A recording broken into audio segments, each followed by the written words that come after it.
राधे राधे। जय श्री कृष्णा। श्री शिवाय नमस्तुभ्यम। हर हर महादेव शंभू काशी विश्वनाथ गंगे। तो थंबनेल देख के आपको ये पता चल गया होगा कि कुछ तो अंदाज़ा मिल गया होगा कि तैयारी का क्या मतलब है। तो हम चलते हैं छत पे। सुबह के बज रहे हैं 4 और हम पहुंच गए छत पे। ये मैंने डाल दिया गेहूँ टब में। एक टब का पानी साफ़ है, एक में गेहूँ है। इसी तरह कई टब में मैंने गेहूँ को डाल दिया और बाल्टी में। और ये छत से घर का नज़ारा है। इधर बिल्कुल अंधेरा है क्योंकि सभी लोग अभी सो रहे हैं और सोने का टाइम भी है, तो सब लोग सो रहे हैं। और इधर उजाला है क्योंकि ये तो उजाला तो मेरी रात दिन रहता है इतना। इसमें डाल दिया मैंने कपड़ा। चलनी से जब मैं इस पर डालूँगी तो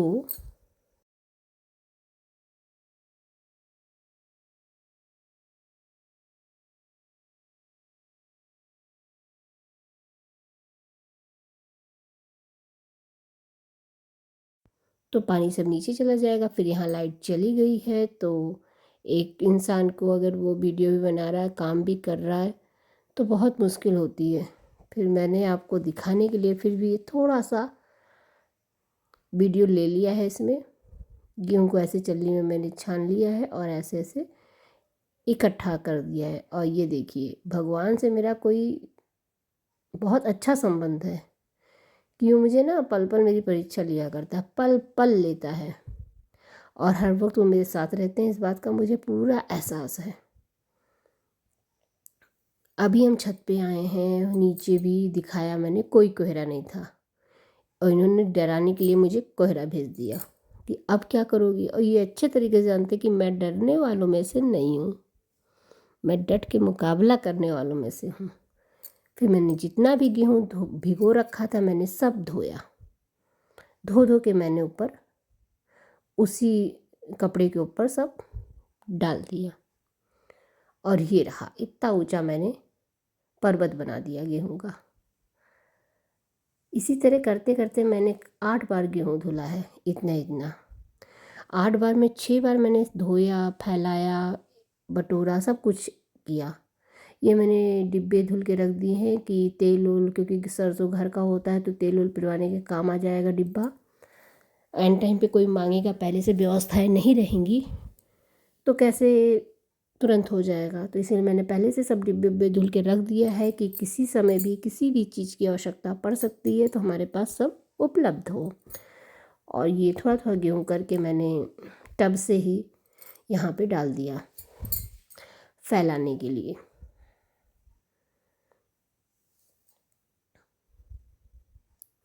तो मैं कह रही थी कि 6 दिन तो मैंने सब कुछ अकेले ही किया है। 2 दिन के लिए मुझे एक मज़दूर मिला, वो भी उसने केवल गेहूँ को उठा के बोरे में भरा, बाकी सब काम मैंने ही किया। गेहूँ धुला, फैलाया। धुलने में बहुत समस्या होती है। आप झुकते हो, बैठते हो, उठते हो तो बहुत ज़्यादा समस्या होती है। इस समय हाथ में बहुत रेशेस हो गए हैं क्योंकि काम बहुत ज़्यादा है। तो रेशेस का ध्यान करूं या काम करूं। बहुत से लोग कहते हैं कि सभी के घर में वही काम होता है। ना बाबा, ये गलत फहमी है आपकी। आपका घर भी छोटा होगा, आपके घर में लोग भी होंगे, मेरा घर भी बड़ा है और मैं अकेली हूँ। इवन एक गिलास पानी भी देना होता है किसी को तो मैं ही देती हूँ।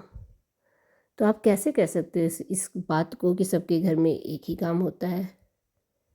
देखिए गेहूँ,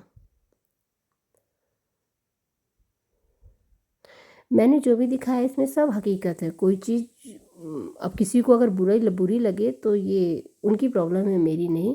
आज बृहस्पति का दिन है, सुबह के 4 बज रहे हैं, फिर नेक्स्ट डे है और आज उसी गोवर्धन पूजा के लिए दुरदुरिया करनी है क्योंकि 1 साल के अंदर गोवर्धन पूजा भी होनी है और ये दुरदुरिया भी ज़रूरी होती है। दुरदुरिया क्या होती है अगर आपको नहीं पता है तो प्लीज़ मुझे कमेंट करें, मैं ज़रूर बताऊँगी। तो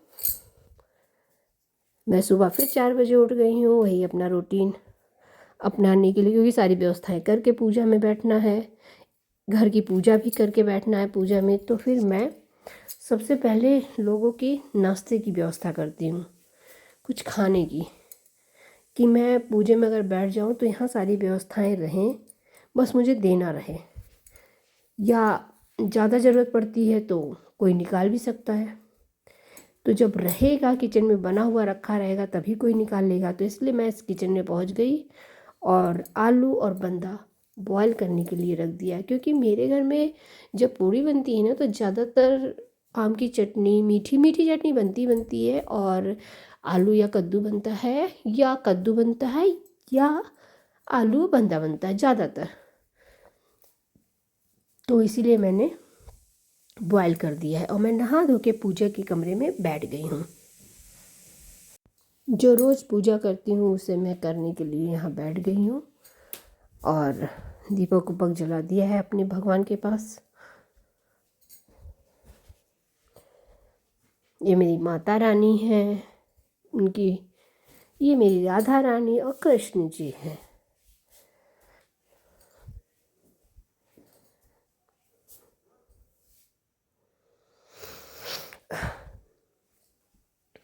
देखिए मंदिर का नज़ारा।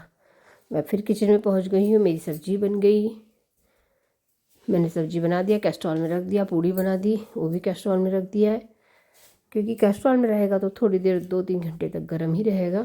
और ये मैंने बोला था ना मीठी चटनी, तो ये आम की मैंने मीठी चटनी, अभी ये पूरा हुआ नहीं है चटनी का प्रोसेस, अभी ये पेंडिंग में है।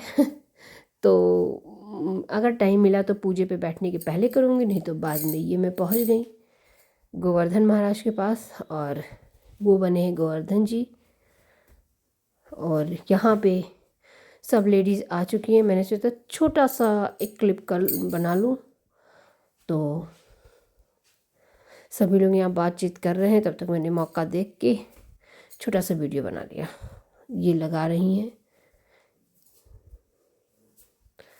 तो इसी के साथ राधे राधे, जय श्री कृष्णा।